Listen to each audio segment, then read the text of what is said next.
Uduasha city, where the sun is a mirror and the moon a shadow.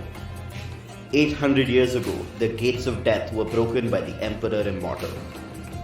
The 5 key bearers, however, had already unlocked them and walked right through. It is in Uduasha city they dwell. Now, the ghost field breathes next to our reality, lit by the eternal flame of the well of Udu. It is a second skin, a place where thought and will struggle against gravity and light. In other places, the dead congregate in the ghost field, but in Uduasha, the well city, the hell city, they fall straight into the flames. See its glittering districts: Kshitijpur, where the rich plot to buy the horizon; Bunda West, where the refugees of 2 different nations flock; and Pasarhandu, the vertical maze of market and murder. And here is Udepat, where the ceaseless temple resides. Its inhabitants, a family, a snake, and a god. The temple has stood since before the gods of this world were forgotten. Watch as it turns the wheels of revolution. Welcome to Desperate Attune, an actual play podcast about people who take risks so they can survive against the odds.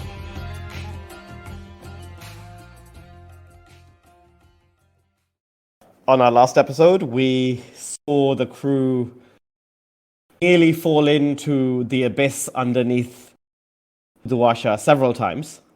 Luckily, never so permanently that they couldn't get out. And their god, the Eternal One, or at least its avatar, summoned out of the very rock itself in order to save them. But it was incredibly unimpressed by needing to do this. And as a result, it said that it would be willing to give it one more shot. However, it would no longer speak to or interact with the crew thereafter, and it said that it would shun the crew. And that's kind of where we left it. Snake took the entire crew, moved to the Sanctum Sanctorum of the Grotto of Kingfisher, and that's kind of where we are now. Maybe add why we're there, like what our goal is. Yes, and of course, the reason that we are observing the crew go into the grotto is that we realized that the devotee of the Kingfisher, Freya, who claimed to be a Scotland royal and certainly got on with the Scotland royals who lived in the temple very well, was in fact a devotee of this forgotten god, and that they had unwittingly delivered to the god exactly who they wanted. It certainly doesn't help that in the chaos, Johannes, who had said that they would happily stay with the temple, nevertheless came back from the temple in order to try and save their sister, and managed to beat the entire crew. And so now crew waits for a response from the inside, and Johannes has already made their response irrelevant because they're already inside. And that's kind of where we left off. I think, in fact, you had knocked on the door. And having knocked on the door, you had heard an imperious voice from the inside declare that you must come in. Mm-hmm. And Miraz, who last we saw as a punishment from the snake, is now cursed to, it seems, relive all his past reincarnations, has announced in the voice of a woman, completely unlike his, that the shrine builder has come. And he just opens the door and steps in. You open the door to see a structure that I think is completely unlike anything you've ever seen. Abbas, you are well versed in the history of Uduasha. You've been very aware of the kinds of things that have gone through its history. when you look around, what kind of era of Uduasha's history do you reckon this was originally constructed in? And what about the grotto suggests that construction? So in terms of era, I mean, if we're saying that this is the lair of Forgotten God, I think we should therefore say it's fairly old. And I think to tie in with the fact that we've got the map, I think maybe just something about the geology. Like these are old rocks, like you can tell like. Like I think Abbas can just tell from the way that the layers of the rock, or like how it's. I think this place has been carved out of the rock. Ooh, and right. there's some clue that absolutely. And he can tell like just from the weathering, maybe like like this place has been around for a very long time. Yeah, maybe even since before the gates of death were broken. I think there's like several different layers of rock that have been like kind of taken off, and you can see the different layers, kind of like rings of a tree. This place is very disconcerting because there is no light in here. All of you can see as if it is perfectly lit. In fact, all of you can see as if it is perfectly lit by flame of the well. But know that the flame of the well cannot extend down here, because if it did, then it would not be possible for the ghosts that are there in this place to exist. And in fact, ghosts do exist in this place. You can see them right now. Vickers are extraordinarily resistant to the kinds of supernatural horror that can overtake some people. I think you're best placed to tell us what is most disturbing about the ghosts that you see here. First of all, Vickers will not realize they're ghosts because she brought protective equipment and she has her night vision goggles on. They're just normal goggles, but they were sold to her as night vision goggles, so she's not at all surprised that she can see in here, you see. Oh, great. Fantastic. Okay. Also, I still have my lantern. Yes. The seller did a fantastic job. But what is disturbing about the ghosts in here, I think, is that, okay, we know that they're tied to... We established that at least a lot of them are Skovlanders. And so I think that they are marked by the disaster in Lockport. I think that's a cool way to tie them to Joan's backstory. So Lockport is basically an industrial hellscape. It has been destroyed by pollution. It has inflicted horrible wounds and injuries on people there. And I think it is similarly warped the ghosts. And this is probably something that the Railjacks are aware of, that the ghosts from Lockport have been physically tainted by the industrial waste and the pollution and Leviathan blood and so on. And so I think whereas most ghosts have this whitish, bluish electroplasmic appearance to them, these ghosts are faintly pink. It's like there's this taint of blood drips floating through them. It's kind of like blood dissolved in water. And they have this like pinkish blackness to them. That's terrible. I love this. This is really quite bad. Great. Okay. I think that we can in fact see that perhaps when we think about the ghost that we saw at the ghost of Boudin, who was Joan's friend, I think we begin to make some connections because the way that it kind of became more solid and became more in flesh, maybe now we begin to see that like it was that weird pink taint of the Leviathan blood that was also permitting that to happen, right? And I think that like there is this sense as you look around that one of the reasons this room is pitch black is that if there was any light in here, normal people would be like, that's a fucked up ghost. And they would lose their entire minds. It's good that, like, that's not a problem. You say that, but as Miraz steps in, Miraz raises his lantern and shines a light out. Excellent. Miraz, why don't you tell us that the light of the lantern reveals?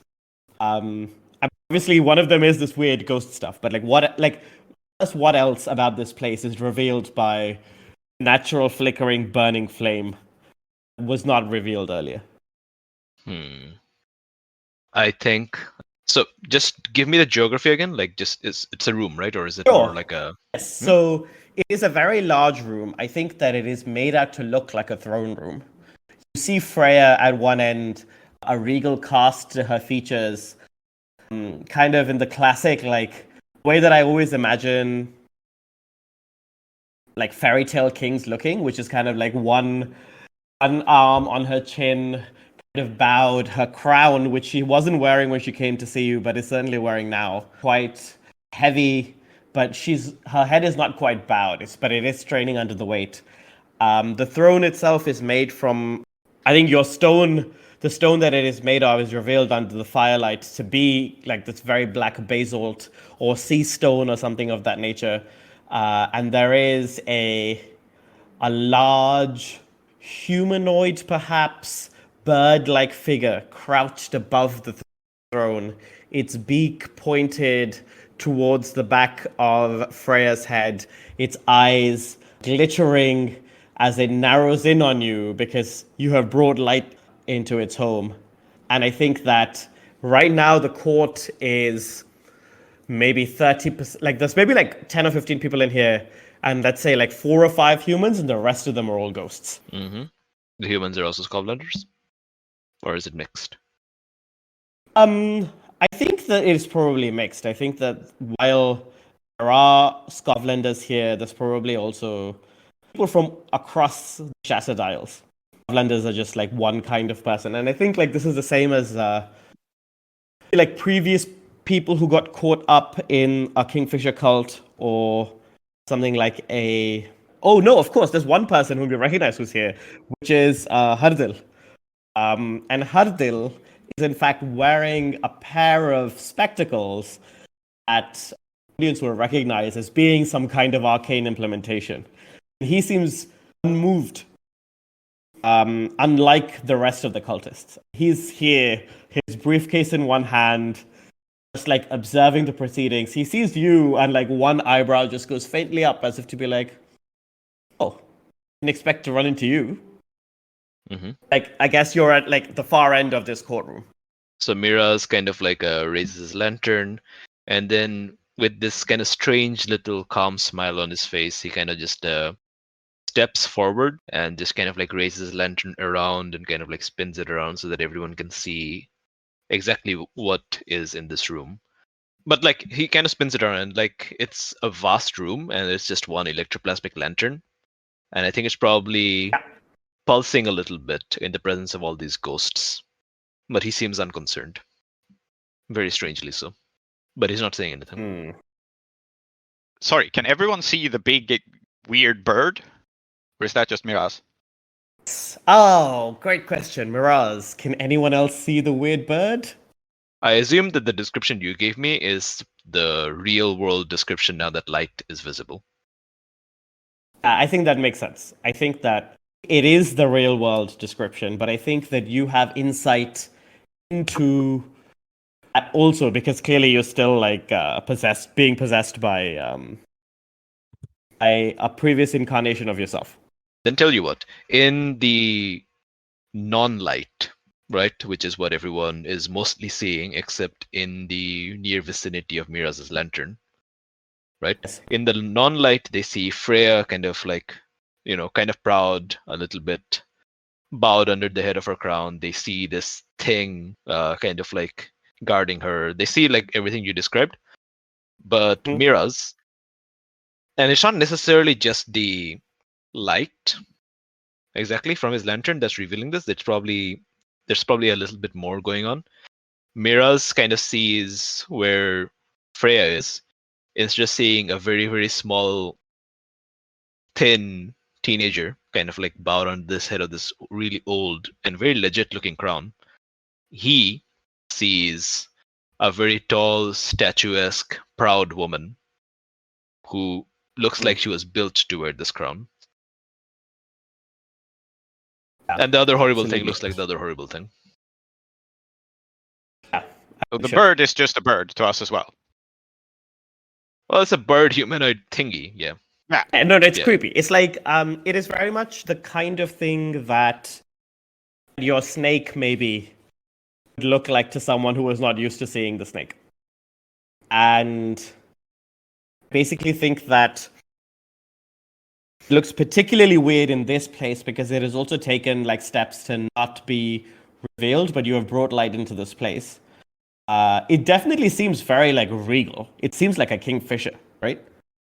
So, lastly, Joan, I want to ask you, I think that everybody in this room who is human, all of the cultists, do bear the same like evidence of scars that you initially recognized from that first conversation that you had with one of the cultists. In this place, I think those scars are reacting quite strongly to the presence of the kingfisher. What do you think that looks like? So we're talking about the kind of fear scars, right? Yes. Yes. So mostly it looks like those scars tend to look like withering or the effects of extreme stress. They make people seem older than they are. And in a normal place, you might find them to make someone look frailer than they would be if they hadn't been exposed to ghosts. But that apparent age here in the presence of the kingfisher has a completely different effect. And in the same way that it makes everything around it more regal, it looks like we are stepping into an audience of ancient kings. Yeah. Now you see two of the people here, people you recognize.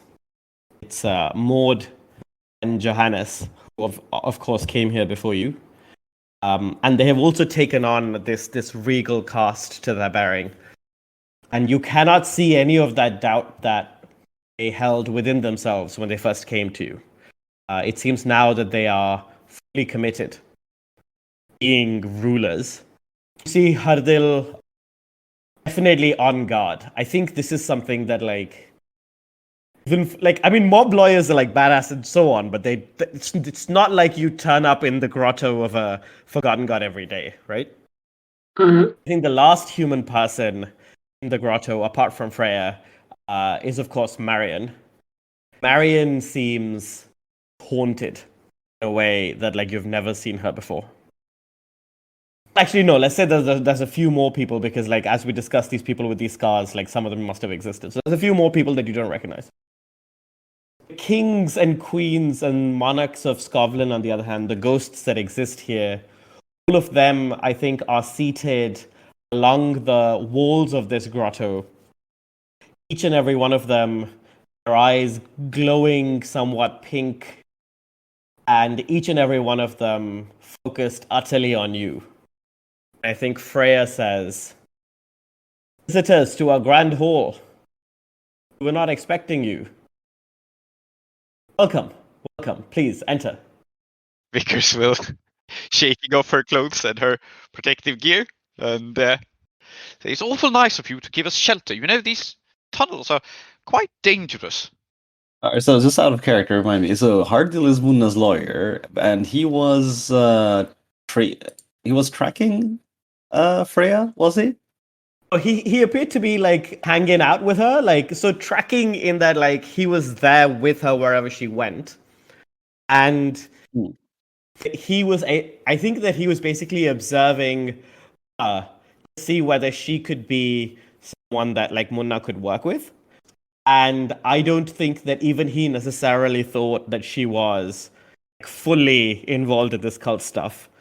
I think now is probably that happened a few days ago, so he's probably gone back since, and now he's really getting into it. Now he's really oh, I see.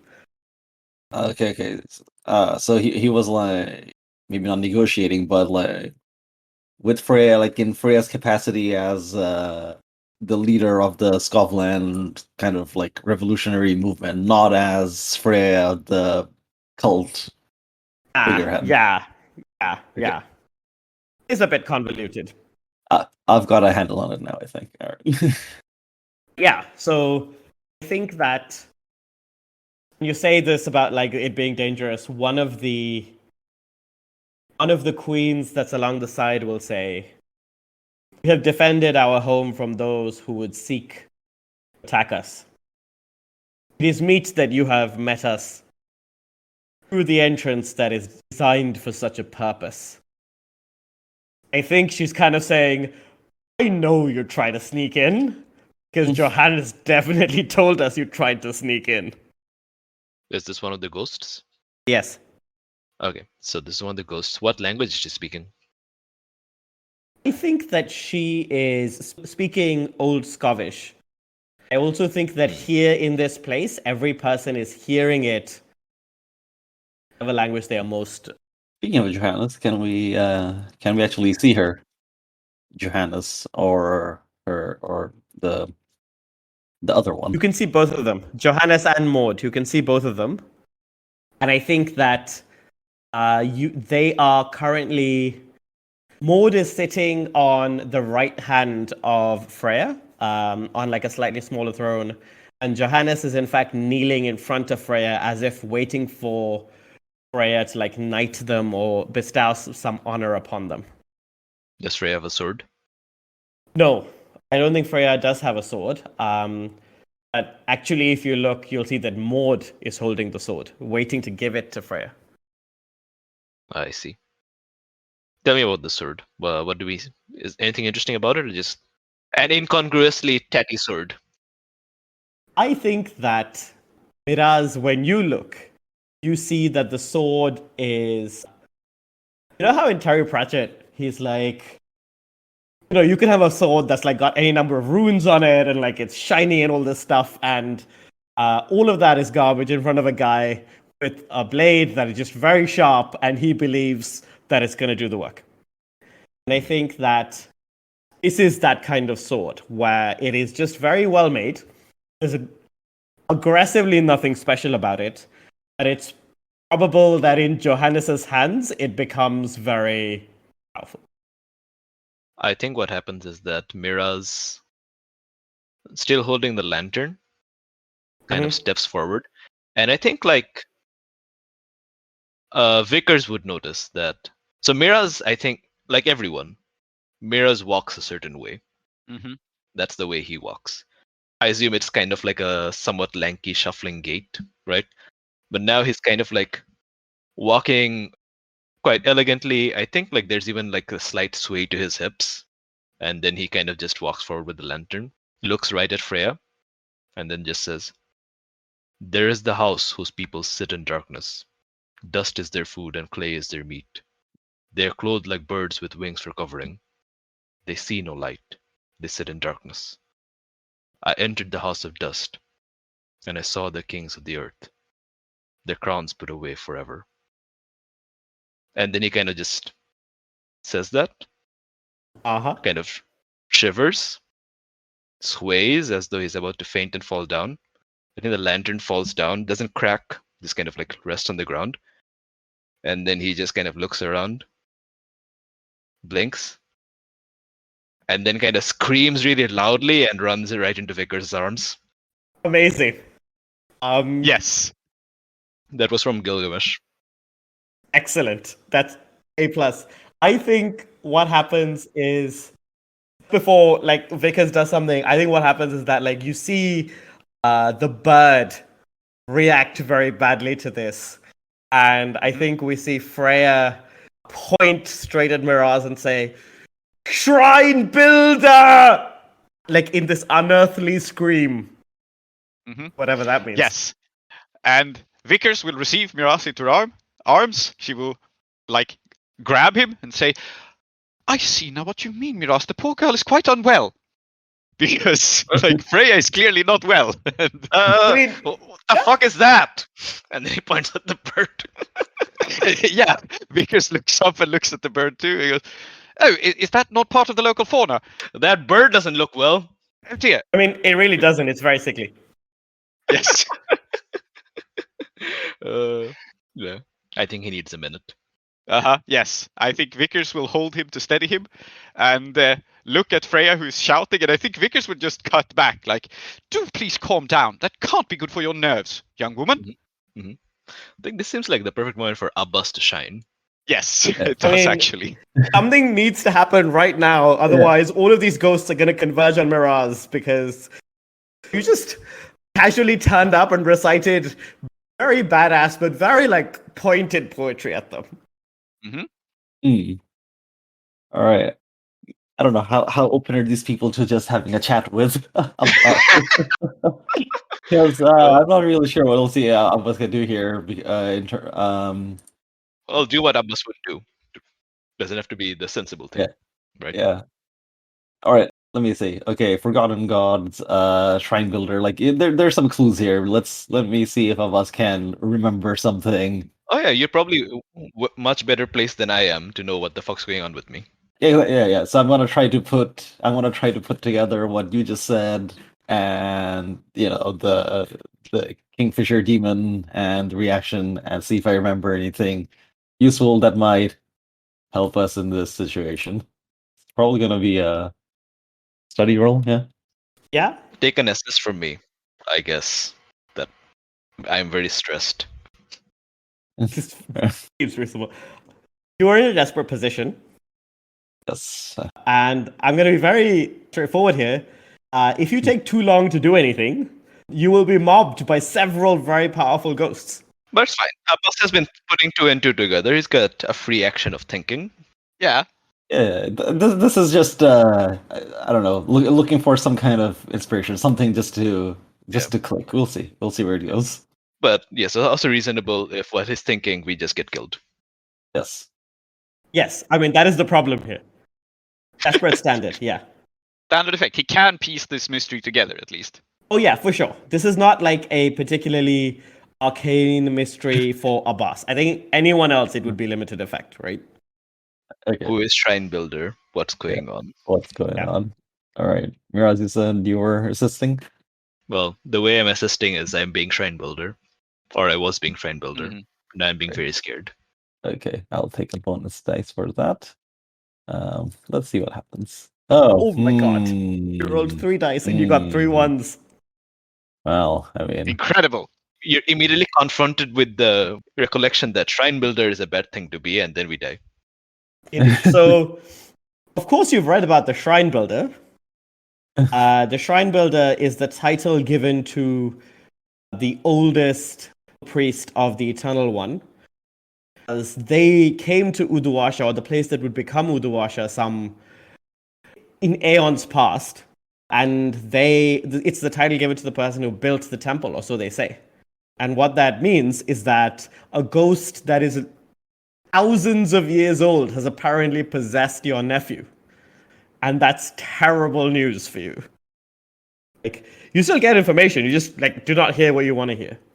The second thing that happens is that as this is happening, I think as Freya is pointing to you, Maud unsheaths the sword and hands it to Johannes, and you see one of the monarchs that is seated along the edges of this grotto enter Johannes and possess them fully.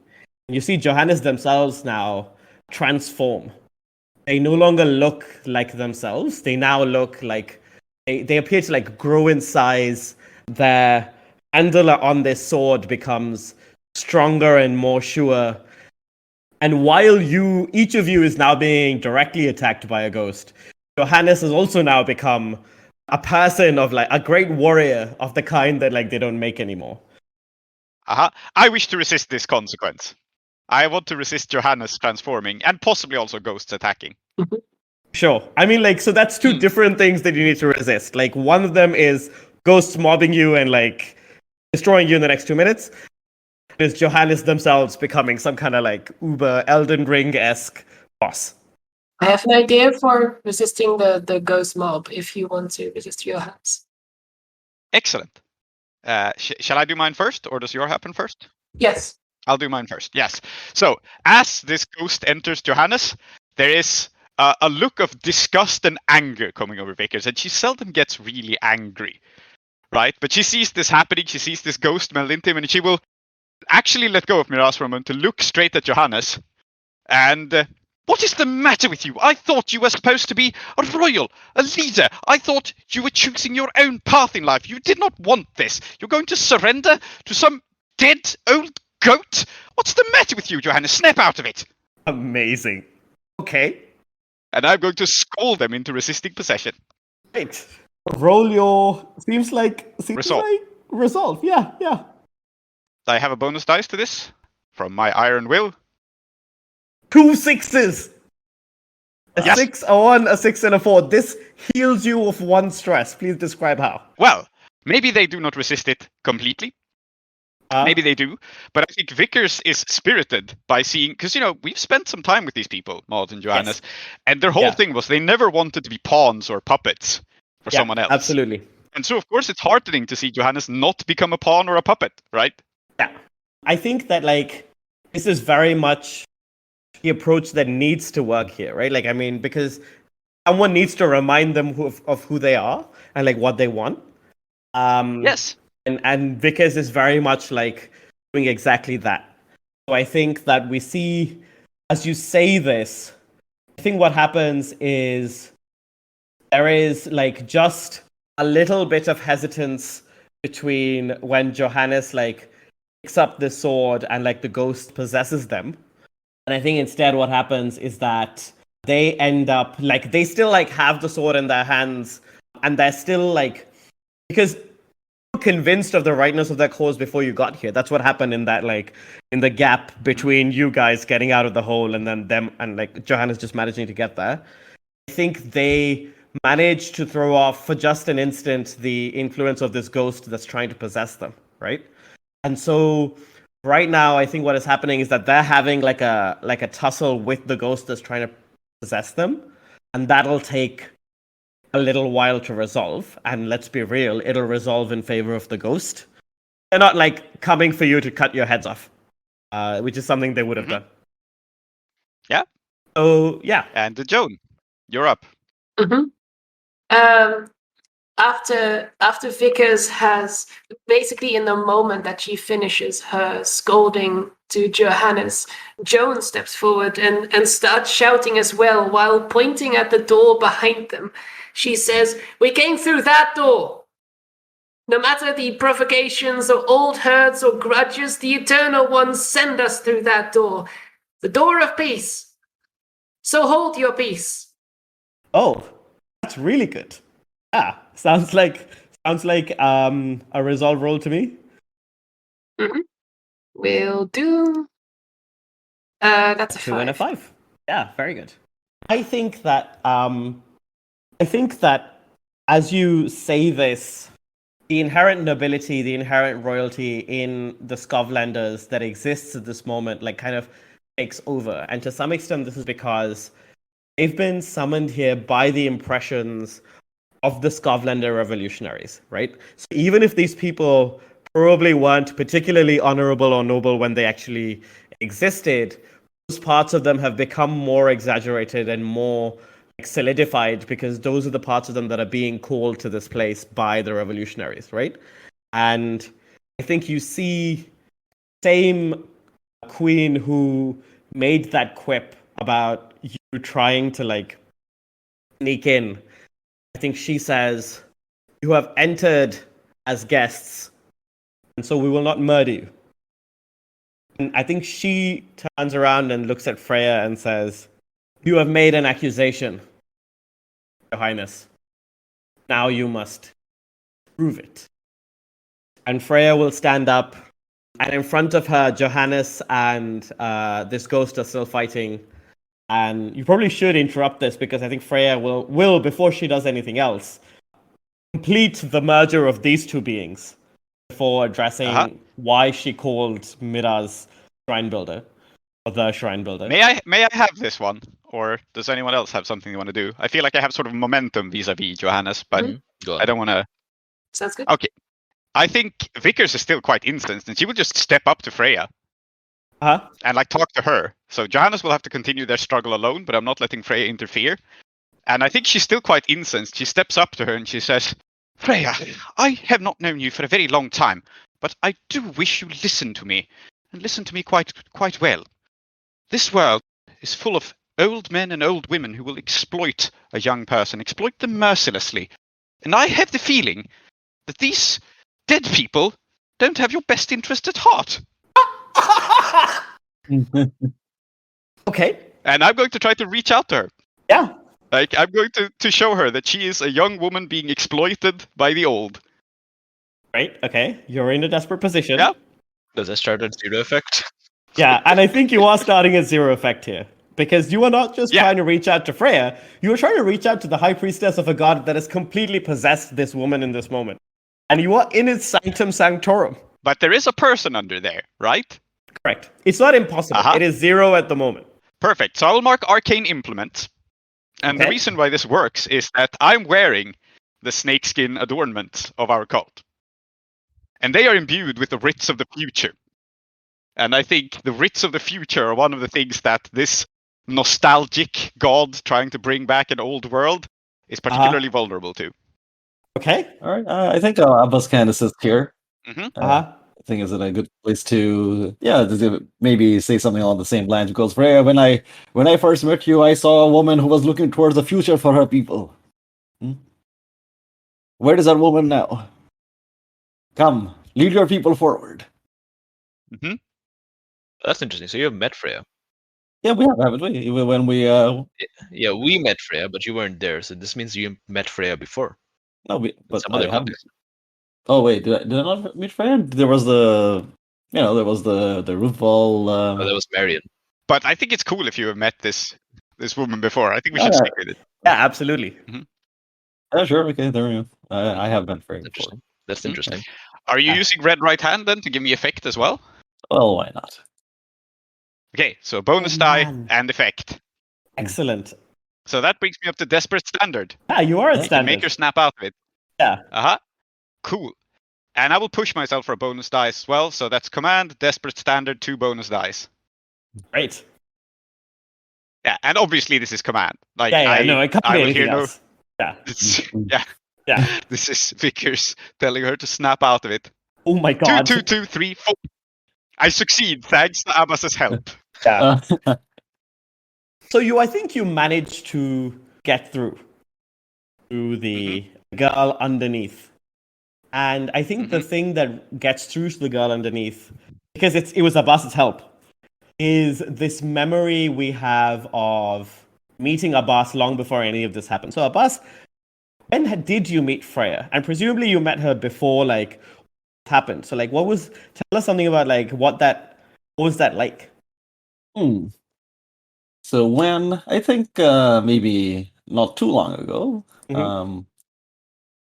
so do we have a timeline on or like how old Freya is, or like how? Yeah, she's not very old. She's what, like 17 or 18 years old? And I think she probably fell into the Kingfisher's Grotto or the clutches of the Kingfisher like not very long ago at all. Maybe like at most 3 months. Yeah. I was gonna say that. Okay, so the Scotlanders, this little this movement, I think they're probably regularly getting into trouble with the Imperial forces here, and Abbas would have I guess what do you call it, anti-accuracy, solidarity, possibly marched with their movements, right? They probably also get in trouble with the local authorities as well. Maybe no one else knows this, but it's also possible that Abbas and Freya met in a jail cell. Oh. Like, Abbas hasn't done any revolutionary anything in a long time, right? So, like... That's why he got fucking caught as soon as he even did anything. Yeah, very fast. Amateur. Yeah. So I think you did meet in a jail cell. I think it helps that, like, you are currently right now in something that feels very much like a jail cell. And you see Freya kind of like, just for a moment, stop. And the hold of the Kingfisher upon her, which until now has been absolute, like, lessons for just a moment. And she... I think I want to continue my conversation with her, but describe to me what happens. Yeah, I think she just says, hold. As she kind of like says, I would hear what these guests have to say.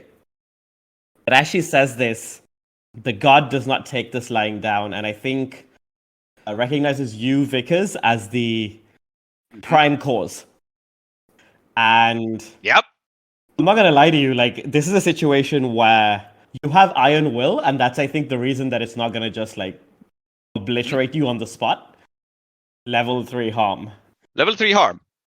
And we see it pluck your soul. You're gonna resist this, but see it pluck your soul out of your body using its unnaturally long beak. Is this something that a Spirit Bane charm can help against? Oh, I think it would have to be a particularly good Spirit Bane charm, but yes. Okay. Nor does it feel like it's an attack in combat, so I don't think either of those things. So I will just have to roll a resist. Yeah. That is fine. I will resist it with resolve. I roll a 6. Wow, it's just stress-free, huh? So it's still a level 2 harm because I only reduce it. Think like basically the connection between your body and your soul is like now particularly fragile. Right? Yeah. This fits perfectly with what I was going to say because she completely ignores this bird thing. Yeah. And she takes Freya's face in her hands and looks her directly in the eyes. And there is an unusual amount of emotion coming over her. Mm-hmm. And she says in kind of a low voice to Freya alone. This is not shouted to the whole room. She says, "Little sister, I know what it is like to have a legacy you do not want. But believe me, little sister, your soul belongs to you and no one else." Wow. Okay. Yeah. That's a roll? Uh-huh. Desperate, great.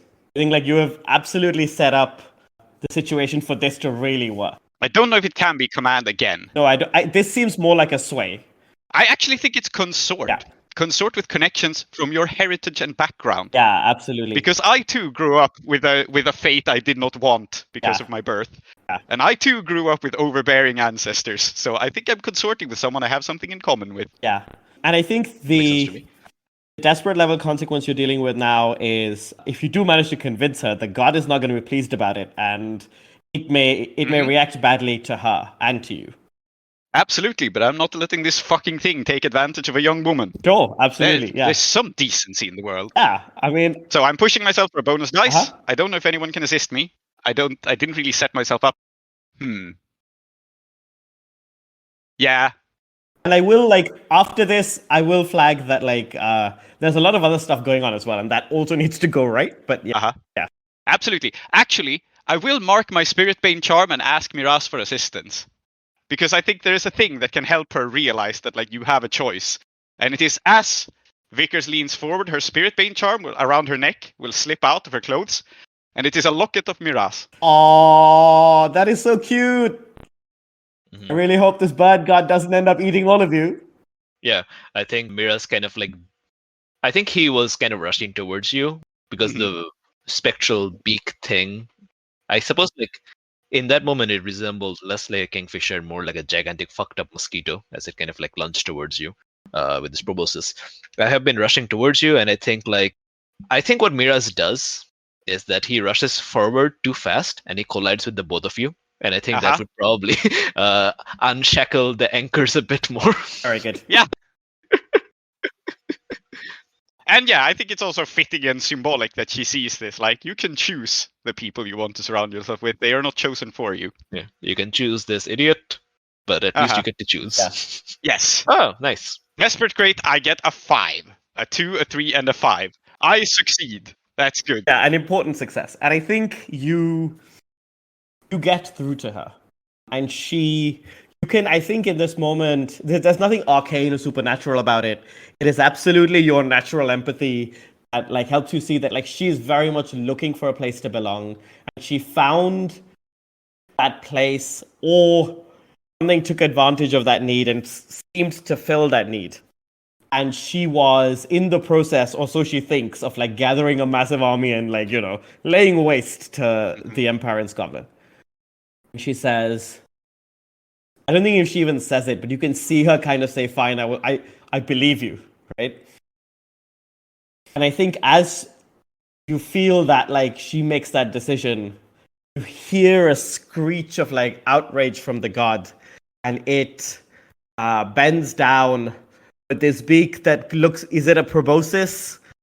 It opens some part of itself, and there's, like, an infinite number of tiny, extremely sharp teeth, and you see it just pierce Freya's back as it eats her alive. Your first desperate consequence. Second thing that happens is that in this confusion, you also see Johannes finally lose their fight against this ghost. And you see them, like, you hear them kind of say, a worthy opponent, yet not worthy enough. And they, like, immediately turn around and, like, probably, as you're falling out, will, like, stab Miraz in the back. So you should probably resist both these things, but yeah. Yes. As for it swallowing anything, I have a very simple way to resist it. Uh-huh. It opens its big proboscis-like mouth like the maw of a crocodile, and I stick my pickaxe in it so it can't. This is a prowess resist. Okay. Yeah, I roll a 6, so pickaxe is in its mouth. Have you taken a single stress from any of the resists you've rolled so far? No. No, I've been very good at resisting Vickers things. is just a badass. Also very in character. Yes. Yep. I believe I no longer have my pickaxe, but it's lodged pretty far in its beak, and that's going to be difficult to close now. Yeah, very good. And I think that, like, one of the reasons that we see this arc is also that, like, the pickaxe was earlier coated in binding oil, right? Oh yes, it was actually. So I think, like, the fact that, like, you know, whether or not it was intended to be, the binding oil was like a holy salve made by one of the devout in a temple to a very powerful forgotten god. Exactly the kind of thing that would end up working in this way, right? You see this god shriek again, and this shriek is physically painful for everyone to hear. Like, including these ghosts, I think, lose a bit of the, like, the materiality of it. A couple of the people who are in this grotto with you, the Skovlander revolutionaries, fully pass out. I think that, like, the first time, Joan, you really realize that the snake's protection is no longer with you, because as this shriek passes through you, normally there would be, like, some protection that like your god would offer, right? Like, just, like, enough to soften it so that, like, you could stand against it. And yet in this place, I think you now realize, oh shit, the snake is not there for me. And it's especially not there for you because you explicitly said the Eternal One brought us here, and it appears that it didn't so much bring you here as it abandoned you here. So yeah, that's your resistance for the god. What about Johannes being possessed and I don't think I'm in a position to resist that. I'm too busy with other stuff. I think Miraz has to resist this, or someone else, not necessarily Miraz, but. What sort of harm am I looking at? Again, I mean, we're at desperate here. I think this is honestly level 3. You can tell me if it's, like, unfair, but you are clearly, like, you are falling over, and this is like a master opponent. I think the only reason they're not, like, just straight up murdering you is that Johannes is still somewhere from within this body trying to, like, resist this ghost's possession. And it's going to be, you know, like an expert trying to just, like, pierce you through the back into your heart and then say, well, very good, time to murder everybody else. Yeah, no, it's just a bit hard because there's tons of things happening all at the same time. We aren't getting that many opportunities to act as well. Like, there's a lot of narration. Mark armor resist this, and then I think you have the initiative. Yeah. I don't have armor. I have okay. like expended all my. So I think I'll just resist with prowess and just try not to die. Is Johannes coming to, like, is Johannes being possessed by the ghost and then coming to kill Miraz? Yes, that's basically what's happening right now. Yeah. Both Okay. those things have happened. Oh, all right. Also, like, Abbas or Joan could try and protect you. So it wouldn't have to be that you should resist. No, Yeah. I don't mind doing the resistance. I'm just saying that a lot of things are happening, and there should be, I think, more opportunities for us to do things. Like Johannes getting instantly possessed and us not actually being able to, like, you flagged that was happening, but we didn't have an opportunity to actually do anything about it for a while. I would actually, if it's okay, try to protect Miraz and either interrupt the ghost possession or get its attention away from him, if that's still possible. Just harass that moment fast. Mm-hmm. Yeah, I think you can do that. Yeah, if you want to interrupt the possession, that's fine. Yeah. So I think Joan feeling the leagues of darkness and stone all around, and the complete abandonment by any higher power, is back on the train in a very familiar situation, and sees, perhaps projecting her own hopelessness, sees the hopelessness of someone who is possessed by a ghost who they have like no chance of resisting. And as has been done on the train, she knows that there is one way to save someone like this, and it's more mercy than saving. Mm-hmm. So she goes up, she rushes up to the ghost, rushes up to Johannes, and takes out the electroplasmic pistol and points it at their head. Mm-hmm. You want to get out of here before I destroy it? Oh man. And she is going to fire, but I don't think that's possible to do as part of the resistance roll. Yes. I think your resistance roll will make sure that Miraz takes no harm here. Because you will be in that place, and then you can roll to see whether you can kill the ghost / Johannes before you take any harm. Yeah. Cool. This is resolved. 2 5s. I'm rolling, and it's a 5 and a 5. That's 1 stress. Mm-hmm. And I think what we see is, so the way that I'm imagining this is that Johannes was on these like the steps up to the throne, right? And Vickers kind of like dashed past them as they were struggling with this ghost, and Miraz also dashed past them, and they were kind of like towards where the throne is. And Joan basically manages to catch up to them before they become fully possessed and like do the thing that they wanted to do.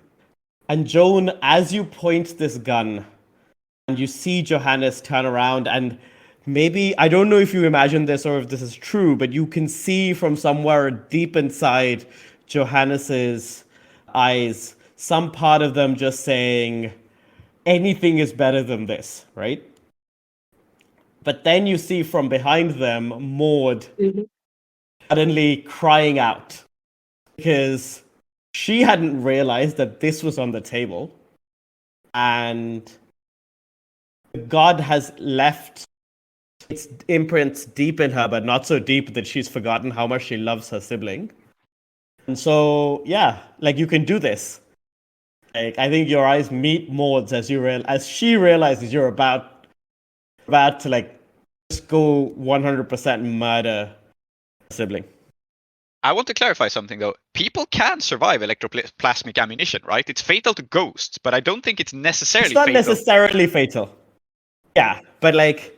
So it's not a guaranteed death sentence for Johannes, but it's obviously pretty bad, like to have it directly applied to your skull. Yeah, that's what I was going to say. Like the point blank range is not very encouraging, right? I imagine that these are like kind of hollow bullets with electroplasm in them. That's not particularly better. Yeah. No, it's not particularly better. I'm just pointing out that electroplasmic ammo is actually survivable for a human to take. So it's not definitely the case that Johannes will die, but it's on the table. Absolutely. All right, yeah. So... I mean, this could be a bunch of things. This could be ambush with close violence. It could be prowl. It could be skirmish. It could be a wreck. It could be hunt. I think I'm going to assist. I'm going to go, John, catch! And I'm going to throw a vial of electroplasm towards you.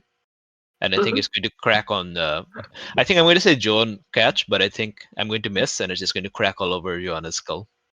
Oh, this is like an expert roof ball throw, right? Like where you're like... this is like you aim and then fire, and it like hits exactly where it needs to go. I'm trying to throw it to her because I want it to be like, well, you're using electroplasm plus electroplasm equals more power, something, question mark. Okay. I don't know. Okay. But it has a similar effect, even though I miss, and it cracks all over Johanna's face. Okay. Now at least Johanna is covered in electroplasm. And maybe you can do something with that. I said you're still in a desperate position. Anything less than a 6 and Johannes will die here. Mhm. But you can do this. And I guess your goal here is to like destroy the ghost. Yes. When facing a ghost, you have to inure yourself against grief or sadness or loss. And Maud will have to learn that. Yeah. As far as Joan is concerned. Yeah. But in that moment where they meet eyes, she still decides to leave a little bit of a chance for survival and aims at his body rather than his head. And then empties the entire clip. Right. I mean, if you're willing to be out of electroplasmic ammunition, I think that's like classic devil's bargain to get yourself another die, right? Because there's still a bunch of other ghosts. Yeah. Things could still go wrong. Mm-hmm. You're out of ammo. So what's my effect? I'm rolling prowl. Yeah, let's say desperate well, I mean, you're unloading the entire kit. Fictionally, it seems like you should move to great effect here. Okay. And I think great effect here means that you will definitely like completely destroy this ghost, right? But really now, anything less than a 6 and you will like... Annis will not be in a good way. Yeah, absolutely. And I have 8 from Miraz, right? I have 2 bonus dice. Prowl with two bonus dice. Oh my god. It's definitely a 1, not a 6. A 2. It's a 1, a 2, a 1, a 3. So it is unacceptable for a professional railjack to allow sentiment to prevent them from doing what needs to be done. And yet that's exactly what you've let happen. Because I think as you point the gun and fire into Johannes's body, you realize that, I mean, the ghost doesn't care about the body. The body's just a vessel. Maud sees you fire once, twice, and completely empty your magazine, and the ghost just kind of stands there and takes it. Doesn't blink. And then, raises their sword in like a two-handed grip, looks at you and says, "That's not how you do that." And I think in one single strike, it comes straight down at you, kind of like cleave you from head to toe. Mm-hmm. And to be honest, I think this is, you should resist, but I think like what is on the table here, several level 3 harms is now a level 4 harm. Let me think about that. Yeah, getting chopped in half is a bit of a level 4 harm. Yeah. I think, Miraz has been he's been very mobile. He has no idea what the hell is going on, but he does know. You don't have to think about running and just throwing things and running, right? So he threw the thing and he was also running. So I think I'm going to tackle Joan out of the way. Mm-hmm. If Vickers also wants to tackle me out of the way of uh-huh. I don't think I can at the moment. Like Vickers absolutely would, but it makes no sense because she is still confronting the actual bird. I will say Joan, I think, can mark armor as well, which is fun because it keeps you in the action then. No, because I'm out of armor. I'm out of stuff. Well, not only am I resisting, I'm taking it. That's what protection does, right? Oh yeah, that's protection does. So you take a level 3 harm. Okay. Yeah, unfortunately, not much I can do about that in this moment. I really want to, but I don't think it makes sense. Get down, Mr. President! Oh my god. Yeah. And I don't know, I guess, do I get knocked as the sword kind of swings down? Does it? So I'm pushing, right? So I'm no longer where the sword would have like cleaved her in twain. Like maybe it just kind of like bounces off my skull. I'm also wearing my protective suit. Right. Oh yes, you are. So it probably like just knocks me out. I think that makes sense. I think basically what this is like an expert a ghost thing, right? So I think what you do is you push Joan. The ghost immediately redirects. Doesn't quite have enough time, and I think with the hilt of the sword, just bonks you over the head. Right? Because famously, the point of helmets is to save you from edged implements. So I think it makes the decision to just bash you with the hilt, and you kind of crumple lifelessly to the floor. Not actually lifelessly, just it's because of the force of the blow. But here's where things get very spicy. as Miraz gets knocked on the head and loses consciousness, Miraz also suddenly kind of like jerks into motion and then grabs the sword and then tries to snap the blade in half. I gotta say, I'm going to push myself to act as Shrine Builder. we gotta come up with like a really cool special ability, I think, because it just seems so fitting. Yeah, but for now you're just pushing yourself to wreck, right? Yeah. I mean, this is possible. 100%. You can grab a blade and snap it in half. It's just going to be, and especially I do have like protective suit, which is not the same as armor. Yeah, absolutely. Yeah, it'll probably fuck me up, but if it should work, let's see. If it works, it works. And like, it's not a special arcane blade. It's like a very nice blade. It's a fine sword, but it's not like a uber made out of Leviathan bone, thing. Yeah.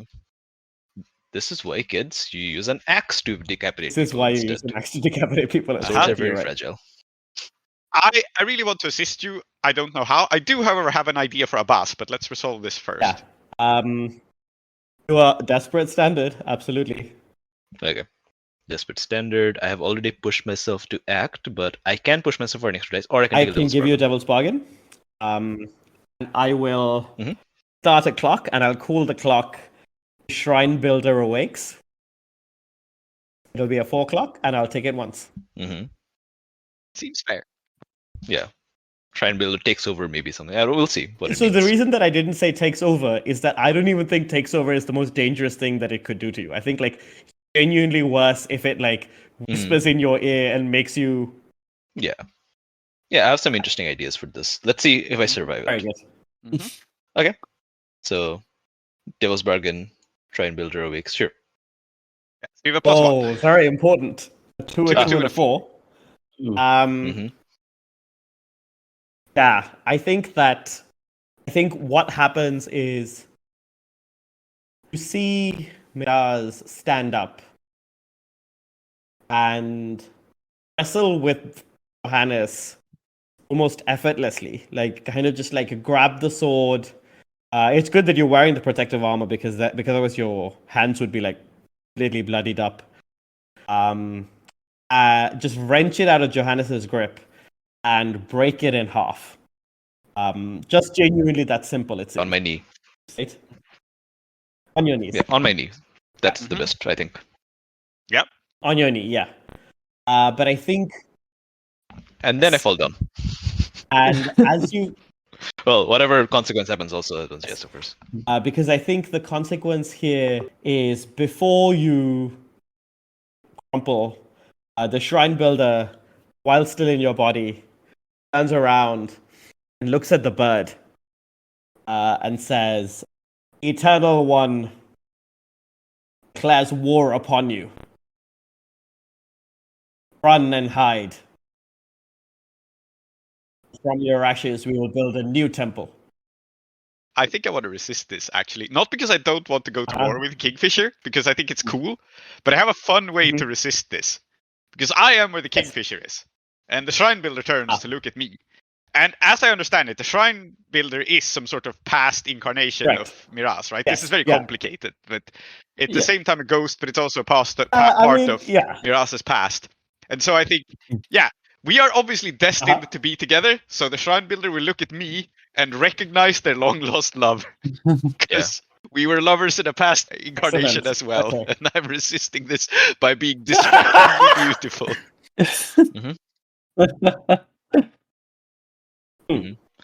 And I think what the Shrine Builder kind of like looks at you and kind of reaches sort of fucked up glove hand out where there's a little bit of blood showing and just kind of just says, Vulture. Yeah. And I roll a 6, so I resist this just fine. And Vickers has no idea what even just happened. But I have already worked out the names of who you guys were each in your past lives. Yeah, please share this with us after the session. I will take it. Incredible. So I have resisted this, and I have an idea for something that Abbas could do. Unless you have an idea. So I don't know. No, shoot. Go ahead. So their forgotten god is all screwed up. And everything, but you have some sort of connection to people who like do magma tunneling and stuff, right? Oh, yes. Well, yeah. Yeah.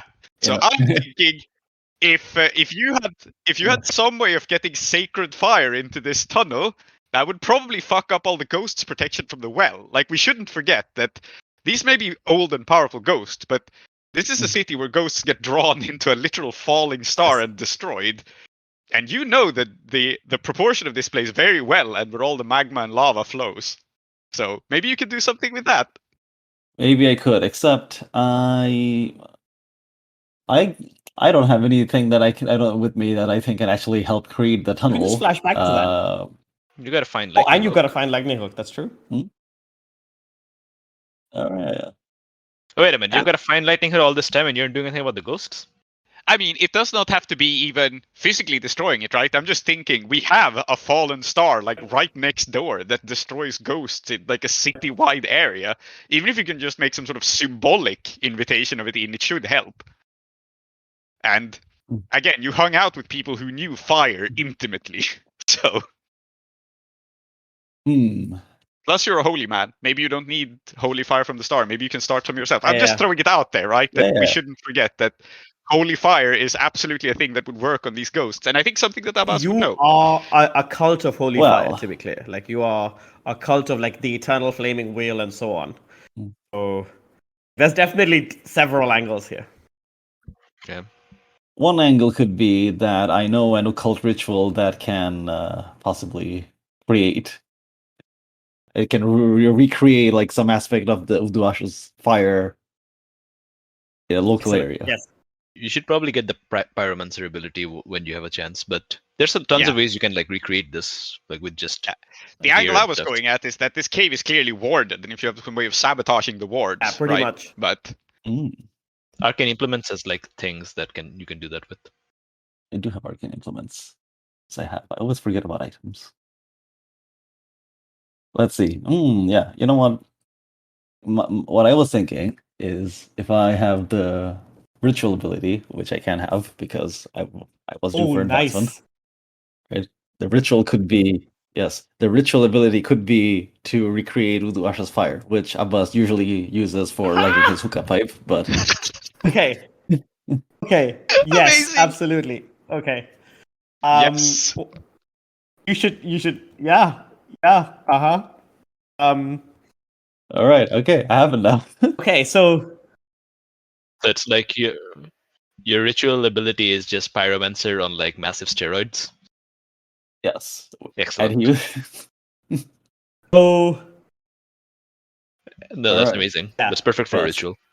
It is perfect for a ritual. There are some ritual questions, but I think let's do the question answering when you're no longer in the Sanctum Sanctorum. Let's say that like you have this ability to start like fires belonging to, or like somehow sympathetic, like with a sympathetic link to the well of Uduasha. Catch a falling star and put it in your pocket. Never let it fade away.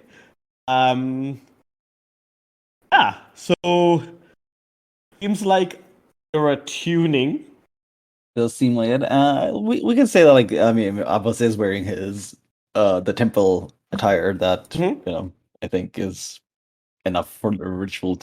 Like it's got the symbols he needs for the arcane symbol he needs for the ritual to happen. All right.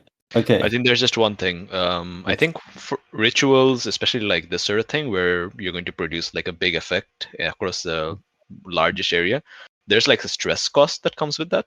I don't normally do rituals. Yeah, so neither do I, but that's basically like a magnitude cost, right? So the way that it works is if we say that, it is enough fire for a small room, a few minutes, that's about 2 stress. But it's also like, if you look at tier and quality, the well itself is tier 6, legendary or devastating. I would say even for a fraction of that, that'll cost you a stress, right? So like a total 3 stress, right? I would put it at 3 or 4. Yeah, but it can be reduced, with sacrifices or drawbacks or stuff. Yeah. So it's true. It doesn't have to be that much stress. Really, it's a question of whether I want to trauma out at this point. Yeah, you should. Join the club. Yeah. And like, Yeah, exactly. what is better than to trauma out the first time you set the Sanctum Sanctorum of a rival god on fire? Of course. Yeah, you know what? I'll take the stress cost. So, Attune, desperate, you are... Yeah. Can anyone help me out here at all? I literally can't. Yes, you literally can't. I feel like maybe Joan is in a position to help here. I had the dumbest vision in my head now of Abbas like taking out some flame powder or whatever from his pocket and looking menacingly in a cool manner at all these ghosts and going, "Twinkle, twinkle, little star." I was really picturing Abbas, this old man in his robes doing the Oh my God. Kamehameha. Yes. This way, Abbas hasn't been doing anything for a while. He's been Correct. charging his Yeah. spirit bomb. Yeah. He's been like, yeah. Yeah, I'm willing to assist. You know what? The spirit bomb is quite appropriate because doesn't Goku like summon power from like other planets or something? Yes. To do this? Yes. I think it takes 6 episodes to do. Yes. That's what. So Abbas is basically doing a ritual to start the fire of the star, right? Mm, I don't know. You can help Attune, right? Channel power into Abbas's ritual. yes, I think that's appropriate. Mhm. I was thinking of a Like Abbas raises his lore-wise hand. deep way to do it, but I think I have an idea of a lore-wise way to do it. Fire needs fuel. And maybe Joan has some snake skins, some prophetic snake skins that are very dry and brittle. Yeah, very good. yeah, it wouldn't be my item a snake skin prediction because I can't have that. But There's also No, but just actually, there's our robes. there's also an electroplasmic lantern that's just lying on the Yeah, ground. but I will say that like a great devil's bargain is setting your holy robes on fire. Yes. I mean, what's the? Well, I mean, they were made from like this special kind of silk that you got from Morrisim and so on, right? So, like, you can't replace them. Oh, right. yeah, you would probably have to replace your arcane implements Mm. because like they are Yeah. your arcane implements. All right. Okay. An important question for position and effect here. Miraz is currently in some sort of symbiotic relationship with a ghost. I don't think he's like possessed as such. Something weirder is happening. So if there's going to be a ghost burning star thing being channeled in this room, I think Yes. that puts me in grave danger. It doesn't have the happy accident of like, oh, just removing Shrine Builder from me. What a wonderful thing. No more. That problem's gone. I think that problem is here. Because I Yes. think that if you wanted to grab Miraz and run, this would be a good time to do that before the ritual kind of took Yes. off. Yes, I do, Yes, but I also fair. want to save Freya. So the question is, but let's resolve Abbas's ritual first, if that's okay. We can resolve it first, and then we can get back to what Vickers is doing. Yeah. I will say that like it is likely that this probably makes that clock that we started, Klow, much more dangerous. So, good luck with that. Yeah. Yeah. Let's see. All right. So now, So you're attuning with Yeah. what position and effect, and you have 2 bonus dice, one from assist and one from. Yeah. You also spend 3 stress to do it. Baseline. Yeah. and unfortunately, I do have first degree ghost burns, which gives me less effect, so I have to do something to. Well, you were at great. You are summoning the fire of a star. So if you go down to standard, that's still standard effect, which in this case would be starting a fire in this place. I think with great effect, you would have like, it would be fucking inferno. It might even be a good thing. Hmm. It's only standard. Yeah. All right. Okay. Yeah, if you have items you're still carrying, you can That's mark true. an item for effect too. Set your book on fire. That seems. Yeah. Well, it's just. Or. It's one of those. You have a grimoire with the ritual on, and you have to consume it to cast it. Maybe I don't know something. like that. I mean, preservation of books. It would be the book that we got in episode 1, but that might be too much. Oh no, I love that idea. It's the book we got in episode 1. Okay, so we're back at great effect. Okay, just a question. What happens if I've got 3 stress markers left? Like, what happens if I take more than that? Does it just roll over? Like, yeah, it does. Wait, you don't have to push yourself. You have a Devil's Bargain already. You already have 2 bonus dice. Yeah. You can't get more bonus dice. Nor can you get... I guess you could push for extreme effect if you wanted to. No, I think great effect is fine. Extreme effect might actually kill us. So It's true. all right, let's see if this even works. So there is Abbas. He's got his hands raised towards the stars. He's gathering the spirit bomb, and I think we said that he sets his own robes on fire too, right? The car's too much for him to handle, and he yelps as he sets his clothes on fire. And it turns out he's like fucking ripped. Yes. And then with a little yelp, he just throws it into the, it's like, oh god, oh, it's hot. And he just tosses it into the center of the room. I was going to ask you what badass thing you say as you unleash your power, Yeah. but it's just... And so blows out our brief candle. I named the disciples of the Ceaseless Temple thus, with both their given names and taken. Soumithri, called Tree. Zoheb, called Klow. Prince, Emma, and Aadiyat, called Soap. Intro music, Jalandhar by Kevin MacLeod. Outro music in Keeravani Ragam by Srinivas. Blades in the Dark by John Harper and Evil Hat Productions. Iruvian playbooks by Johnstone Metzger. Follow us at Desperate Attune on Twitter or email us at desperateattune@gmail.com. Support us at kofi.com/desperateattune.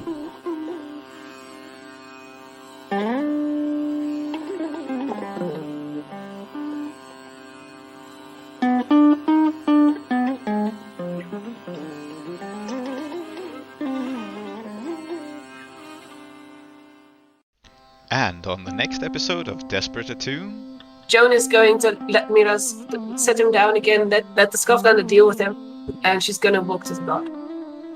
As you do, we see Marion kind of like come with you, and she says, "I'm to bury this fucking thing." Mm-hmm. Because she's also been like completely like taken in by this being, and she wants her piece of revenge. There is no response particularly to Marion, because when she looks to Joan is green-eyed and growing, and she speaks in a hissing voice. "You yourself have brought this, Kingfisher.